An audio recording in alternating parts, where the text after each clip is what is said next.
Well, back to our breaking news story this morning, too. Italian fashion designer Giorgio Armani has died. The fashion house issuing a statement saying that the Armani Group announces the passing of its creator, founder, and tireless driving force. The 91-year-old became synonymous with modern Italian style. He had been unwell recently and had to miss Milan Fashion Week back in June for the first time. Joining me now is fashion journalist Jeannie Becker. Jeannie, you interviewed Giorgio Armani countless times. I know this is a very sad morning for you and for the entire fashion world, even beyond that. Give us a sense of what he was like in person. Oh, he was charming. He was friendly. He was unpretentious. He was down to earth. He was incredibly intelligent, very astute, and just a real gentleman, a total class act. Such a lovely person. I just miss him so much already, just knowing that he's not in this world anymore. But he really, truly made the world a much more beautiful place. He certainly did, and it's hard to, you can't really understate his contribution to the world of fashion. We go back to the 1970s. He was all about simple, wasn't he? Right, like talking about simple and then watching that, evolve over the past few decades. Yeah, I mean, he had a really great take on what's modern, modernity. And he could have a very minimalistic kind of look, too, in terms of his color palette and certainly in terms of his lines. But he also could really turn up the volume for the red carpet, especially. Countless celebrities just strutted his stuff on red carpets around the world, always making the best dress list. You could never not be well dressed wearing Giorgio Armani, that's for sure. And he had, secondary lines like his Emporio Armani line that made his clothing a little more accessible to the average person. But he was just a world-class designer.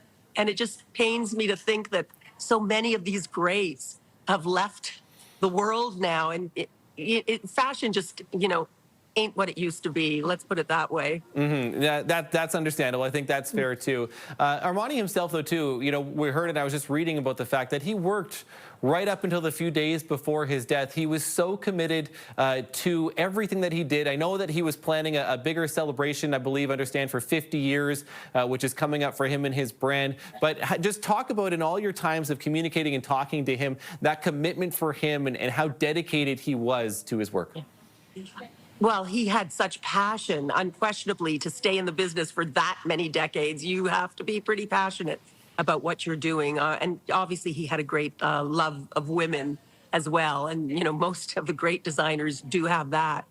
But there was a humbleness about him that was so touching. And often at his shows, he would always come out, at the end of the show on the runway. But often he would come out with his entire atelier, like all these people that worked in his studios, whether they were designers or pattern cutters or stylists or seamstresses, they'd be dressed in their white coats, and Armani would, be there with them. He wanted them to enjoy the accolades as well. And I found that very touching. But he always had time for me, although his English wasn't that great and my Italian wasn't that great. So our interviews, I'm asking him the questions in English, and I guess he understood them but chose to answer in Italian, which I kind of understood too. So an interesting kind of dynamic going on there. I want to ask you too, just before I let you go too, that humility when you create such a worldwide brand, this massive, massive business that he expanded for so many years. How rare is that in the fashion world? Well, today it's pretty rare. Back in the day when we had, Gianni Versace still, on the planet, certainly when Karl Lagerfeld was around, when Alexander McQueen was around. I mean, and I can think of so many, Terry Mugler and Azzedine Elias. So many of the greats have passed now. Rock stars, that's what they were. The designers were like rock stars, and they were so celebrated, and they were part of that whole huge culture of celebrity that was so vibrant. It's kind of lost its luster a little bit now. I'm not saying there aren't great designers in the world today, and there's a lot of great creativity going on in the fashion world, don't get me wrong, but it's different. It's really different. Like, you think of these new designers, and it's a real sort of revolving door at these great design houses these days, and they're coming and going. And you barely know their names. I mean, I don't know if many of those designers who are working today, and even though they're doing tremendous work, will become household names. It's just, it's a different system. It's changed. And I'm just so grateful that I could have been part of that wondrous era, through the magic of fashion television for all those years. Boy, talk about timing. I feel so privileged to have seen the scene and experienced it in the trenches when I did.